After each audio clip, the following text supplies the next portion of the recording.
wildfires in Los Angeles County have devastated thousands of homes, but experts warn the impact could extend far beyond the physical damage. Yeah, mental health issues like anxiety, depression, and PTSD may affect the tens of thousands in the months ahead. And in today's edition of The Doctor Will See You Now, we actually have a local doctor who sadly knows all too well. She actually lost her home in the Palisades fire.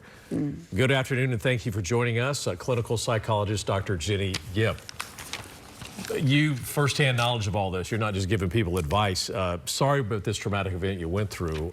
Tell us more about your family and your home before the fires. We created so many memories. We had just finished our backyard and spent every weekend with the kids. We have 8-year-old twin boys just playing in the backyard, creating memories. Every Saturday we would have family and movie nights. We always had friends and family over and had so many memories in our home. We were covering this live here on that day when it broke out, and you were just telling us that you didn't even have, you were so close to the Palisades Drive area, you didn't even have time to grab anything. No, at about 10:30, we did see smoke, and I just thought, you know, the fire department would come and put it out. And by 11 o'clock, the flames were flying into our backyard. And we didn't have time to do anything except leave and evacuate. So we left every single thing behind. Yeah, there's always evacuation notices, but did you really think that was, oh, this is not for us? Well, we didn't even get our evacuation notice until we were already on the road. Yeah. We were already on the road when the evacuation notices came. So the flames were that big at that point, huh? It was already flying into our backyard. It was nerve-wracking because you're just in panic mode and you're just in survival mode at that point. Yeah. All right, we have some video of your home after the fire. I know this might be hard for you to watch, but what was it initially like when you went back and saw this? It's just loss. Everything that we've created. It's really hard to say.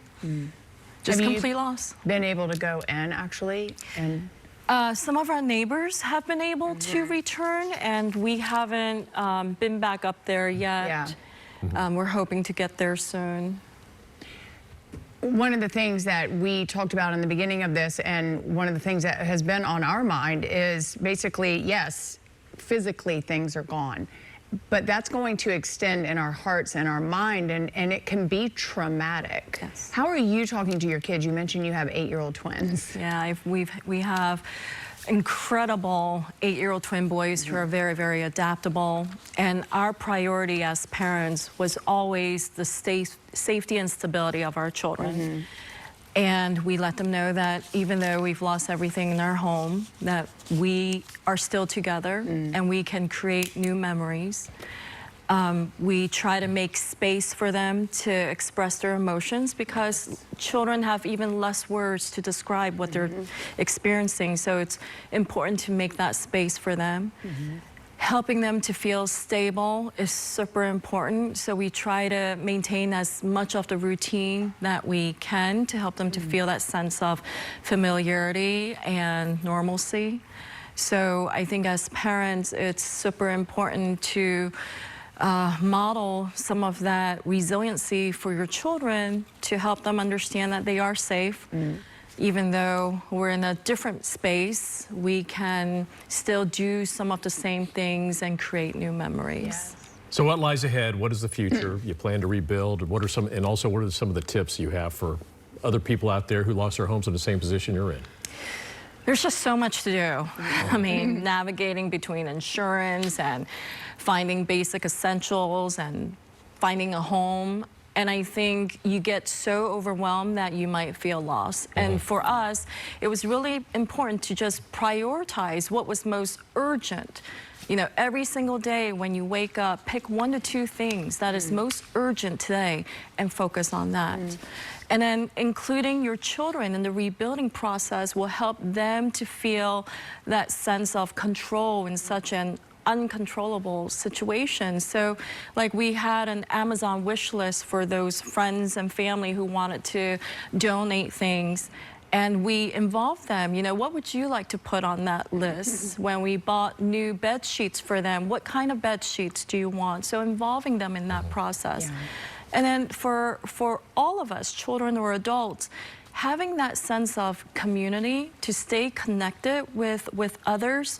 We know from decades of research that your support system is the #1 buffer against mental and physical illness.